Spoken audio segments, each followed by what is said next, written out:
I didn't think much of it at first. That's probably the most embarrassing part to admit. When my director told me the rest of the team was being sent overseas for a month, I nodded like it was normal. Strategic initiative, client-facing presence, executive optics. I'd heard the language before. It was the same tone they used every time a bad decision needed a confident smile. "You'll stay back and keep things running," he said casual. "Should be quiet." Quiet never means quiet. What caught my attention wasn't the travel. It was the meeting invite that followed 10 minutes later. Budget adjustment review. Just me, finance, HR copied for visibility. I opened the spreadsheet while the call was still connecting. Operational budget.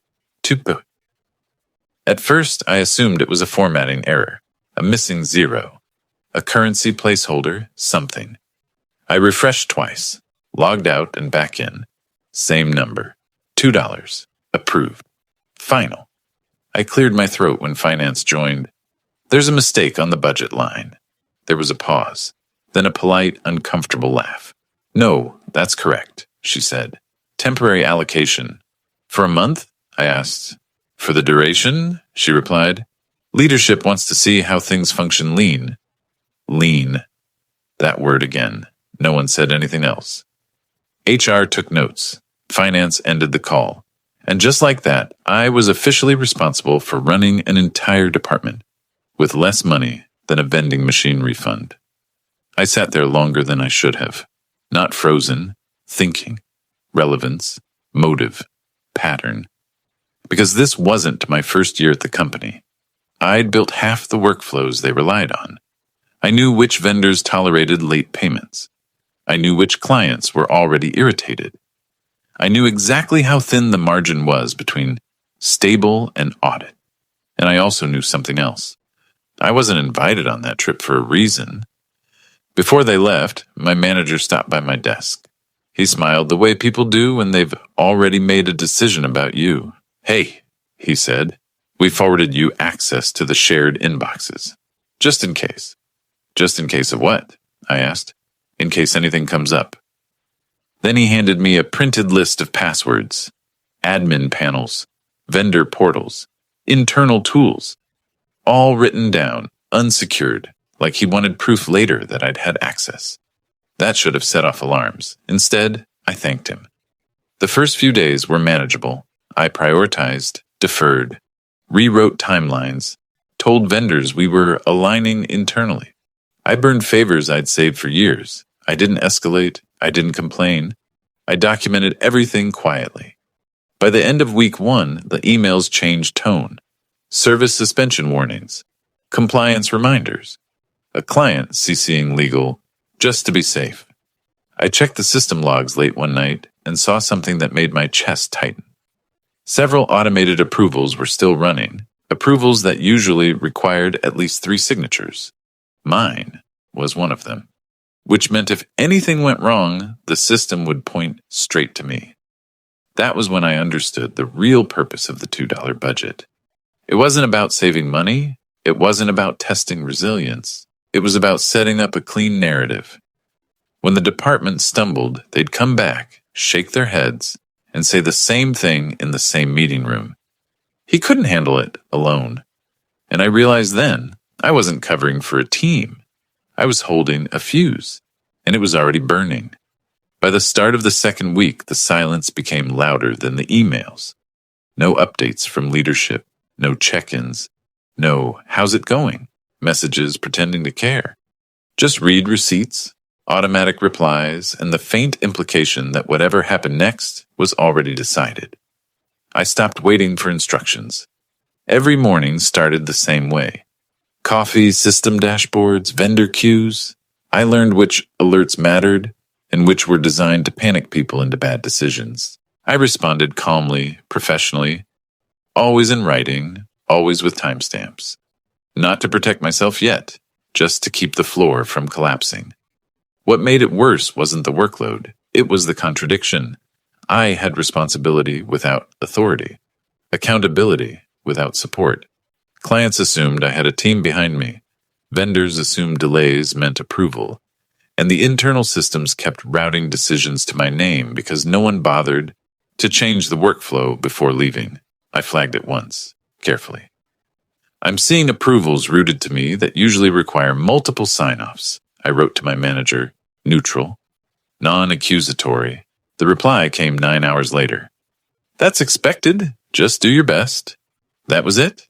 No adjustment, no clarification, just a soft shrug in written form. That's when frustration set in, not explosive, but steady. The kind that tightens your jaw and makes you stop trusting anyone's intent. I wasn't being asked to manage. I was being asked to absorb risk. Midweek, a vendor called instead of emailing. That alone told me something was wrong. We can't continue service past Friday, he said. No threats, just fact. We haven't been paid and the system shows your approval on the last override. I pulled the log while he was still on the line. My name was there. Time-stamped, clean, automated. I didn't authorize that, I said. I know, he replied, but the system doesn't. We negotiated a pause, short extension, nothing permanent. When I hung up, I didn't feel relieved. I felt cornered, because every workaround I used pushed the risk further onto me. And the worst part? It was working. Clients stayed calm. Systems stayed online. Nothing broke loudly enough to justify an escalation. From the outside, it probably looked like I had things under control. That was when the thought hit me. If nothing failed, they'd say the budget was sufficient. If something failed, they'd say I mismanaged it. Either way, the story wouldn't include why the setup existed. Late that night, I pulled archived emails, travel approvals, budget meetings, notes from planning sessions I hadn't been invited to. I wasn't digging for revenge. I was trying to understand. And I saw it, the pattern I'd missed before. Every major decision about the department had been finalized before the overseas trip was announced. The travel wasn't strategy. It was distance, physical absence, plausible deniability. They didn't want to be reachable when the pressure hit. The next morning, a client escalated. Senior title. Big account. The kind of email that usually triggers a conference room and 3 executives. This time, it landed in my inbox alone. I replied within 10 minutes. Calm. Precise. No promises I couldn't keep. The client copied my manager. That was the first time I heard back immediately. Let's sync later, he wrote. Not concern, not help. Control. I stared at the message longer than necessary, because something had shifted. They were watching again, which meant the test wasn't over. And without realizing it yet, I had already done the one thing they hadn't planned for. I'd stopped trying to prove I could survive. I started paying attention to who was letting me burn. The 3rd week is where everything broke, just not the way they expected. Up until then, I'd been operating on discipline, lists, logs, neutral language.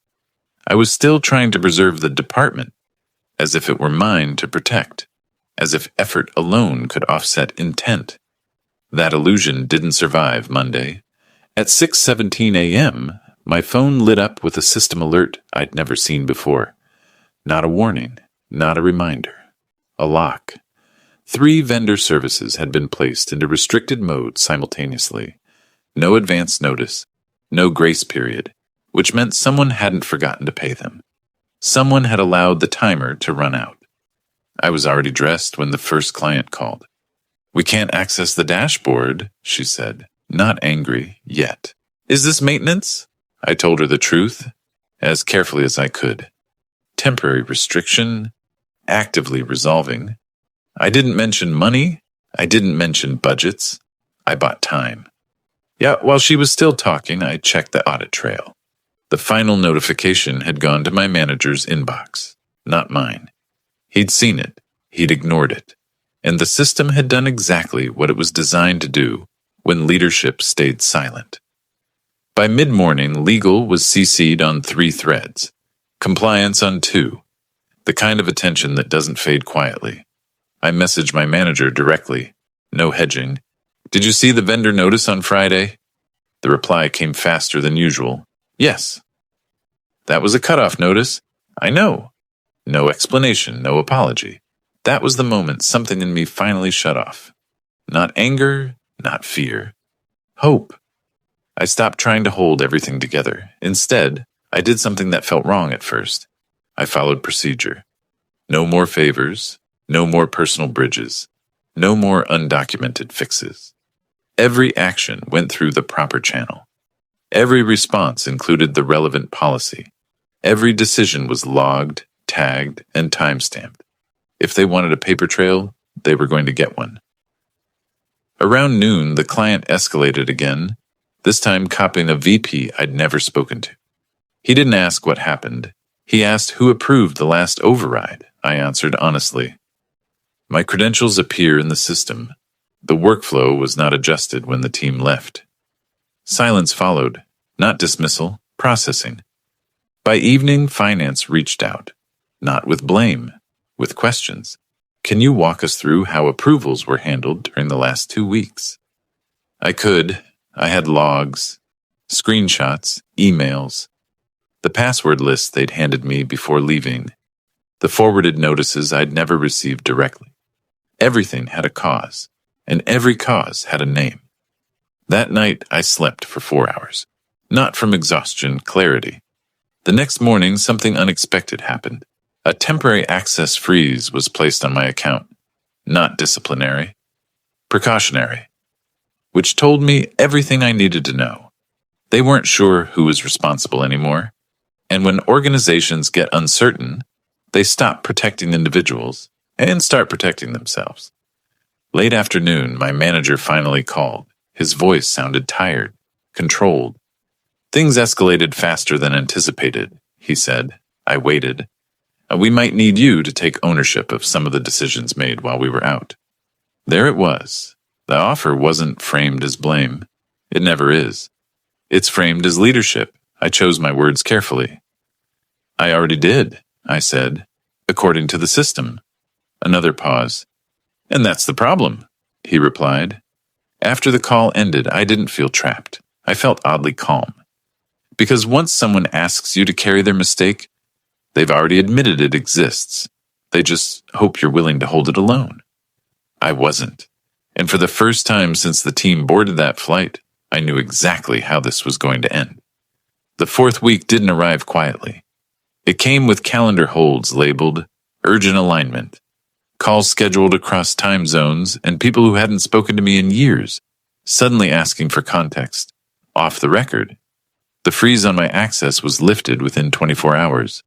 No explanation, just a silent reversal, like it had never happened. That told me finance and legal had already compared notes, and someone didn't like where the trail was pointing. I didn't celebrate. I didn't relax. I prepared. Every system I touched, I mapped. Every workflow that still routed to me, I documented. Not out of paranoia, out of necessity. Because the story they wanted to tell was collapsing under its own weight. And collapsing stories always crush whoever is closest. Midweek, I was pulled into a video call with 3 executives I'd never been on a call with before. Cameras on, smiles, tight. They asked measured questions with very specific edges. Why weren't these approval paths updated before the team left? Who confirmed the budget reduction? What mitigation steps were taken? I answered each one plainly. No tone, no defense.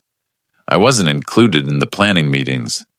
The budget appeared approved when finance joined the call. I followed the workflows as they existed. Nothing more. Nothing less. They didn't interrupt. That's how you know it's serious. Later that day, my manager messaged me again. We need to be aligned before this goes further. Aligned, another soft word for something hard. He proposed a call, just us. He spoke faster than before, like someone catching up to a moving train. We assumed you could handle it, he said. We didn't think vendors would act this aggressively. I didn't either, I replied. That's why I flagged the risks. You didn't escalate. I documented, I said. There's a difference. Silence. He tried another angle. This doesn't have to get political. That one almost made me smile, because it already was. By Thursday, the overseas teams started returning, one by one, jet-lagged and defensive. They logged in and found restrictions they didn't expect. missing access, read-only dashboards, notes from compliance. The environment had changed while they were gone, and they could feel it. An all-hands meeting was scheduled for Friday afternoon. Mandatory. No agenda. Those are never good. I joined early, listened to the quiet hum of microphones and nervous typing. When leadership finally appeared, the tone was polite, but stripped of warmth. The VP spoke first. "We're here to clarify events from the last month." No blame, no names yet.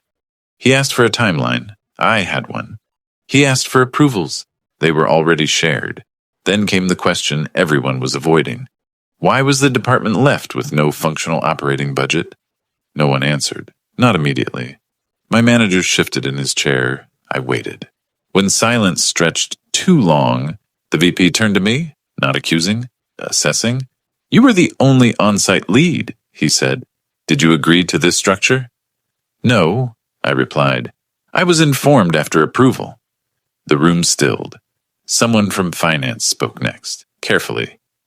"The approval trail indicates the allocation was finalized before travel."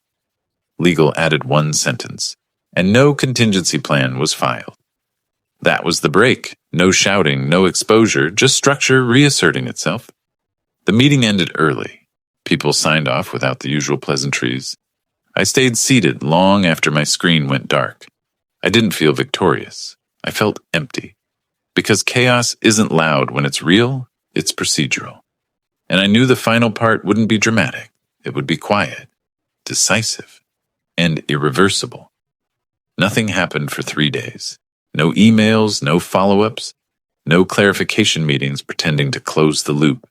Just quiet calendar cancellations and a strange stillness in the systems, like a building after the fire alarms stop. That's how I knew it was over. On Tuesday morning, I received a short message from HR. No subject line theatrics, no legal tone. "Can you step into conference room C at 11 Ubrow?" I didn't ask why. Inside the room were 2 people. Someone from HR I'd never met before, and a senior operations director I'd only seen on org charts. My manager wasn't there. Neither was the rest of the team. That told me everything. They didn't waste time. The director slid a document across the table. Not a report, not an explanation, a decision. Leadership changes. Reassignment of responsibilities. Immediate effect. My manager's name appeared once, under transition out of role. No adjectives, no commentary. HR spoke next, carefully. "You're not being disciplined," she said. "Your actions were consistent with documented procedure." Consistent. That word mattered. Then came the part I hadn't expected. They offered me a choice. Remain in the department, reporting to interim leadership, or transfer to a parallel group that had been requesting support for months. One with budget authority and a mandate to rebuild. It wasn't framed as a reward. It was framed as correction. I asked one question. "Who approved the $2 budget?" The director didn't hesitate. "The same person who approved the travel." That was enough. I chose the transfer. By the end of the week, my access was migrated. New systems, new inbox, new expectations. No announcement was made. In organizations like this, silence is how they preserve dignity for the people who lost it. I ran into my old manager once after that, near the elevators. He looked smaller somehow, not defeated, just disconnected from momentum. He nodded. I nodded back. We didn't speak. A month later, I learned the department had been restructured. The overseas trip was reclassified as misaligned expenditure. The budget anomaly became a case study in an internal training deck about risk concentration. My name wasn't mentioned. That was intentional, because the story was no longer about me. It never really had been. Looking back, I understand something I didn't at the time. They didn't underestimate my ability. They underestimated my patience. They assumed silence meant compliance. That keeping things running meant I'd carry the weight quietly, absorb the damage, and disappear when the narrative needed a scapegoat. What they didn't account for was this. Systems remember, logs don't forget, and organizations, real ones, don't punish people for holding the structure together. They punish the people who misuse it. I didn't expose anyone. I didn't accuse. I didn't demand anything. I just stopped protecting the people who were willing to let me fail for their convenience. And when the month ended, the department survived. Just without them. That's the part most people don't understand about situations like this. The satisfaction doesn't come from watching someone fall. It comes from walking away intact, knowing you didn't break the rules, bend the truth, or lose yourself to survive. They left me with $2 and a ticking clock. I gave them exactly what they asked for, a clean record, and the consequences that came with it.